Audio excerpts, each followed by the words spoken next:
kasihan itu kan. Polisi kemarin ini kasus Sambo sudah terpuruk, sekarang ini polisi harus dibenturkan. Ini kan sesama anak bangsa, ini gila ini.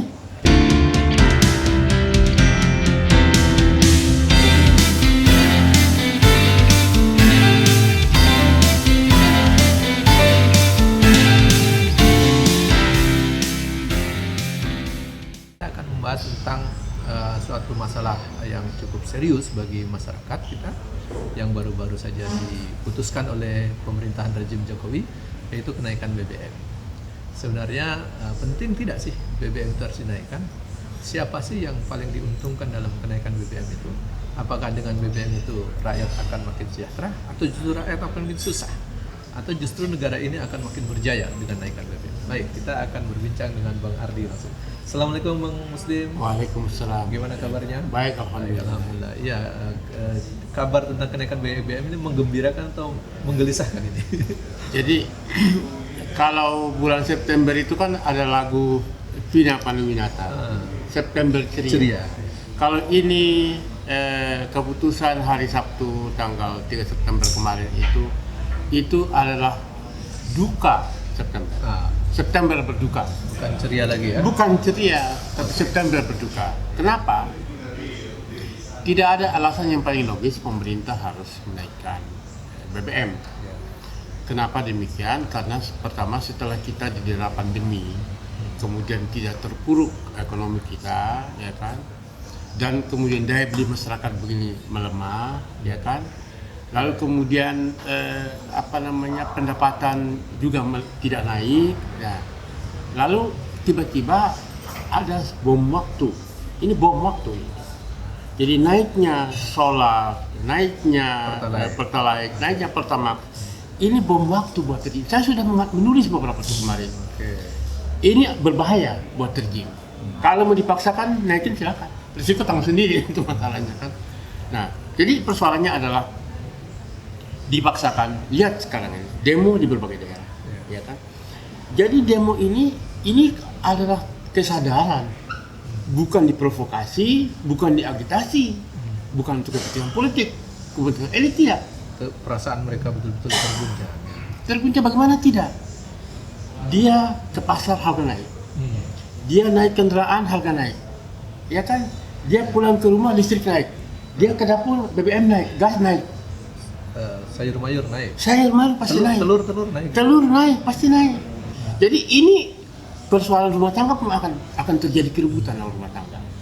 Dan ini adalah menciptakan satu malapetaka sosial. Ya, jadi kenaikan BBM ini adalah pelanggaran konstitusi, ya kan, merampas hak-hak kesejahteraan rakyat, merampas hak-hak kesejahteraan rakyat. Kenapa?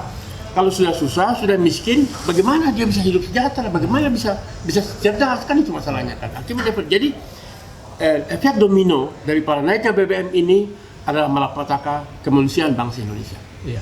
Berarti rakyat semakin jauh dari tingkat kesejahteraan dia. Dan rejim ini gagal. Rejim ini gagal mensejahterakan rakyat dan mencerdaskan bangsa akibat dari kebijakan yang salah, konyol ini kebijakan ini. Kenapa? Malaysia saja itu harga BBM kan sama kita kan harganya separuh, ya kan? Ya. Jadi Malaysia itu tingkat pendapatannya itu kita di bawah Malaysia. Tingkat kesejahteraannya tinggi. Memang penduduknya sedikit, tapi kan pemerintah tuh ngurusin rejim pemerintahan Malaysia itu, ya kan, pemerintahnya bikin rakyat cerdas dan sejahtera. Kalau kita sebaliknya. Kalau kita, rakyat kita, ya kan, itu ternyata terakhir ini, terutama periode kedua pemerintahan ini, itu rakyat menjadi di mana-mana. Saya berkeliling di berbagai tempat. Saya lihat toko-toko sepi, ya kan, rumah-rumah sepi, ya kan. Ini artinya ekonomi kita ini sedang hancur, kan itu masalahnya. Di tengah-tengah ekonomi hancur ini, dipaksakan naiknya BBM ini. Ada misi siapa, ada kepentingan siapa naiknya BBM. Nah, jadi dugaan saya bahwa naiknya BBM ini bukan semata-mata untuk kepentingan rakyat, bukan. Tapi ini kepentingan rejim dan kepentingan politik, dan juga ini adalah pesan dari luar. Baik, terima kasih. Mungkin ini bagaimana pesan untuk rejim atau penguasa sekarang supaya lebih mengurusi rakyat dan visi untuk mesejahterakan rakyat itu bisa di. Ya, jadi pertama Jokowi ini kan tinggal 2 tahun lagi. Ya. Anda salah mengambil keputusan, Anda akan nyusul seperti Soeharto. Kan itu masalahnya. Dulu Pak Harto jatuh akibat BBM. Dan satu di antaranya. Jadi bikin keputusan itu, terutama teman-teman di DPR. Kita tahu bahwa di 82% itu kan mendukung pemerintah. DPR itu kan. Tapi hari ini dalam isu BBM dari 9 partai di DPR itu 6 partai menolak. Nah, kita ingin Anda bila perlu memanggil pemerintah, memanggil presiden untuk minta ada alasan apa, ya kan? Jadi interpelasi. Jadi kita minta DPR untuk menggunakan hak-hak politik, menggunakan hak-hak politiknya sebagai wakil rakyat untuk bertanya kepada pemerintah ini maksudnya apa nih, kan gitu ya. Kalau enggak kan ada dolim juga ini. Nah jadi satu itu DPR. Untuk presiden saya kira ini keputusan yang sangat berbahaya, ya kan. Jadi Anda ubah keputusan ini dan demo di mana-mana, jangan sampai ini akan menjadi badai. Sebenarnya terjadi di Sri Lanka kemarin, Raja Paksa itu dikejar jatuh, kan itu masalahnya seperti itu. Oke. Jadi kita juga tidak ingin mahasiswa rakyat menghabiskan energinya hanya untuk demo. Ya kan jadi kan kasihan itu kan. Polisi kemarin ini kasus Sambo terpuruk, sekarang ini polisi harus dibenturkan dengan ini kan semangat bangsa, ini gila ini. Itu masalah seperti itu. Nah jadi kita minta dengan sadar, ya kan, agar supaya Presiden Joko Widodo mengubah keputusan mumpung belum terlambat, ya kan. Kalau tidak, ini akan menjadi badai tsunami akan menggulung Anda. Jadi kesimpulannya BBM harga naik ditolak. Dan kesimpulan saya menolak kenaikan harga BBM dan mengubah keputusan belum terlambat, ya kan, agar supaya tercipta kondusif di masyarakat.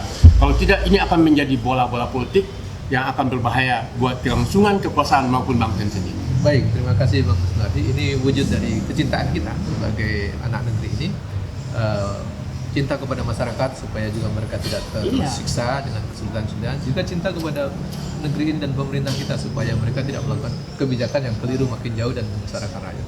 Saya pikir ini wujud kasih sayang, sehingga jangan diartikan sebagai sesuatu yang musuh lah, jangan musuh. Ya, bukan. Mungkin demikian kepada seluruh masyarakat di negeri ini, untuk sama-sama kita semakin berpikir dan memperbaiki negeri ini dengan cara yang baik, tidak dengan cara anarkis, tetapi dengan cara yang semakin elegan dan smart. Terima kasih. Assalamualaikum warahmatullahi wabarakatuh. Waalaikumsalam.